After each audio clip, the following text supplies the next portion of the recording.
There was a conspiracy between England, France, and Russia that we must slap down Germany, because there isn't one historian in the world that can find a valid reason why those three countries decided to wipe Germany off the map politically.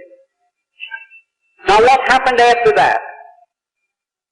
When Germany realized that the Jews were responsible for her defeat, they naturally resented it. But not a hair on the head of any Jew was harmed. Not a single hair.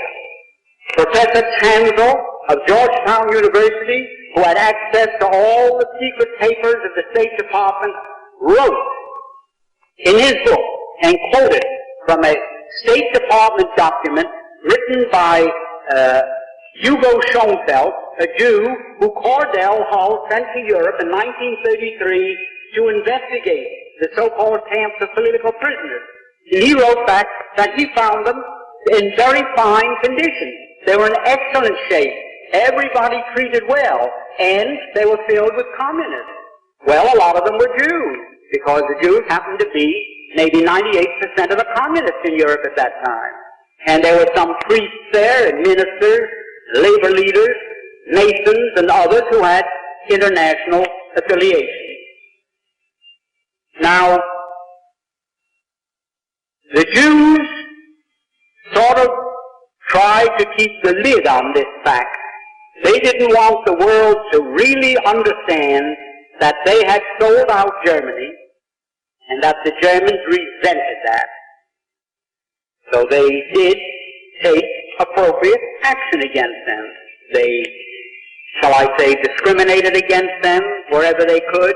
They shunned them, the same as we would the Chinese or the Negroes or the Catholics or anyone in this country that sold us out to an enemy and brought about our defeat.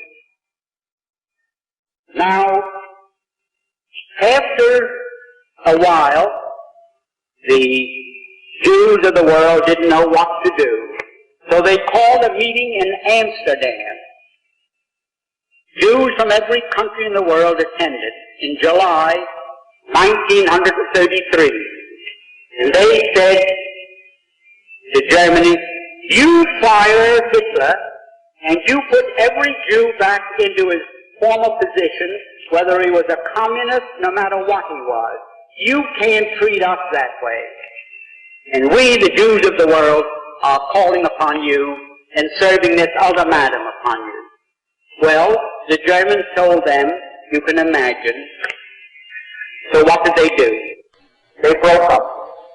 And Samuel Untermeyer, if the name means anything to people here, well, in 1933, when Germany refused to surrender, mind you, to the World Conference of Jews in Amsterdam, they broke up, and Mr. Untermeyer came back to the United States, who was the head of the American delegation and the president of the whole conference, and he went from the steamer to ABC and made a radio broadcast throughout the United States in which he said, the Jews of the world now declare a holy war against Germany. We are now engaged in a sacred conflict against the Germans, and we are going to starve them into surrender. We are going to use a worldwide boycott against them that will destroy them because they are dependent upon their export business. And it is a fact that 2/3 of Germany's food supply had to be imported. And it could only be imported with the proceeds of what they exported, their labor. So if Germany could not export, 2/3 of Germany's population would have to starve. There just was not enough food for more than 1/3 of a population. Now, in this declaration, which I have here, it was printed and a whole page, in the New York Times on August 7th, 1933, Mr. Samuel Untermeyer boldly stated that this economic boycott is our means of self-defense. President Roosevelt has advocated its use in the NRA, which some of you may remember, where everybody was to be boycotted unless they followed the rules laid down by the New Deal, which of course was declared unconstitutional by the Supreme Court at that time. Nevertheless, the Jews of the world declared a boycott against Germany, and it was so effective that you couldn't find one thing in any store anywhere in the world with the words "Made in Germany" on it.